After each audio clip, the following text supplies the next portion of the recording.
Hello friends, Radhe Radhe, जय श्री कृष्णा। कैसे हैं आप सब? आशा करती हूँ आप सब बहुत ही अच्छे होंगे। और फ्रेंड्स, मैं फिर से एक नई कहानी के साथ आ चुकी हूँ। आज मैं बात करने वाली हूँ कि एक बार की बात है कि एक रेगिस्तान में एक बहुत ही प्यासा व्यक्ति भटक रहा था। उसको इतनी जोरों की प्यास लगी थी कि वो प्यास के मारे इधर उधर भटक रहा था कि कहीं पानी मिल जाए तो हम अपना प्यास बुझा लें। और उस रेगिस्तान से निकलने का वो रास्ता भी ढूंढ रहा था, पर उसे रास्ता नहीं तो रास्ता मिल रही थी और नहीं पानी मिल रही थी। फिर भी वो ढूंढते जा रहा था। इसी समय थोड़ी ही दूर पर एक छोटा सा झोपड़ी मिला उसे। एक छोटा सा झोपड़ी मिला, जिस झोपड़ी में वो क्या किया कि झोपड़ी की ओर जाने लगा कि कहीं इस उम्मीद से कि कहीं वहाँ पे पानी मिल जाए और हमारी प्यास बुझ जाए, हमारी प्राण बच जाए। और वो व्यक्ति उस झोपड़ी के पास जा रहा था और जाते जाते वहाँ गया गया तो देखता है कि एक चापाकल है। उस चापाकल को चलाता है, बहुत ही उम्मीद से चलाता है कि इसमें पानी होगी और हम अपना प्यास बुझाएंगे।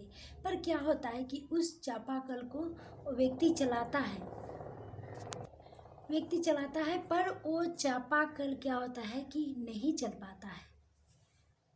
नहीं चलने के कारण वो व्यक्ति बहुत ही उदास हो जाता है और उसे लगता है कि अब हमारी प्राण प्यास के मारे निकल जाएगी। इसलिए वो बहुत ही बेचैन था। तब भी उस झोपड़ी के जो छत से लटका एक बोतल दिखा उसे। उस बोतल में पानी भरा हुआ था।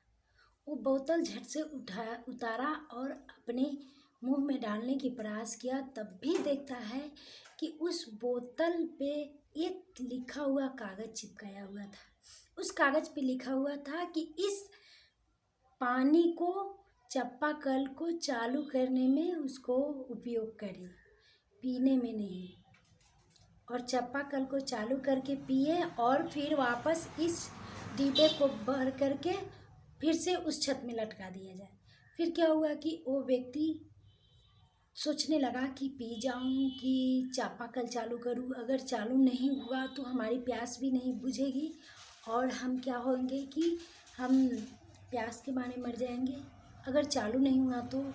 और अगर मैं पी जाता हूँ तो एक चापाकल को फिर दूसरा व्यक्ति आएगा तो वो कैसे चालू करेगा, कैसे अपना प्यास बुझाएगा। इतना सोचते हुए फिर उसके मन में आया कि क्यों ना मैं पहले चापाकल चालू करके देखता हूँ।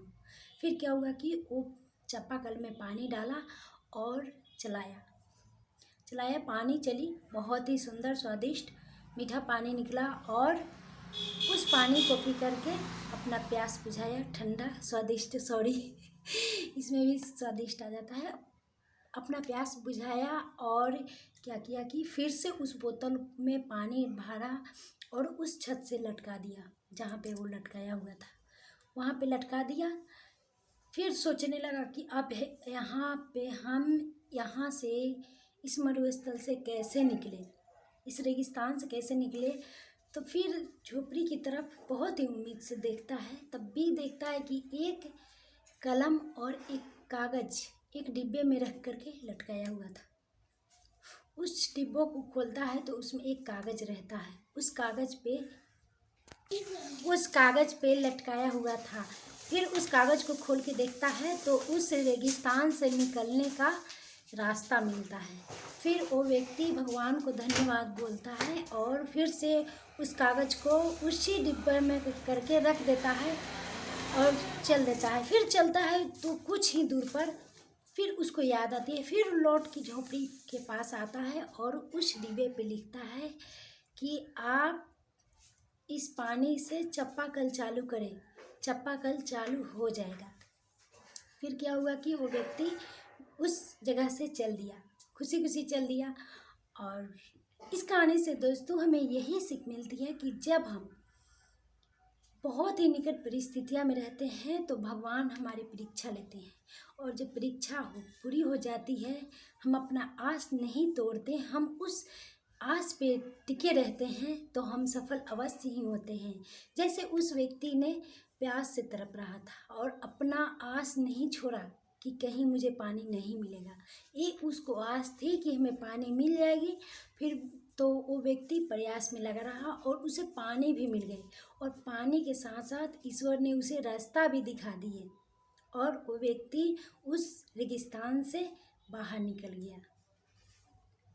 दोस्तों, हमें अपने के लिए तो सोचना ही चाहिए, पर कभी कभी हमें दूसरों के लिए भी सोच लेना चाहिए। जैसे उस व्यक्ति ने, पहले वाले व्यक्ति ने उस डिब्बे में पानी भर के रखा था और उस पे लिखा था, उसी तरह ये व्यक्ति ने क्या किया कि उस बोतल में पानी भर के रखा।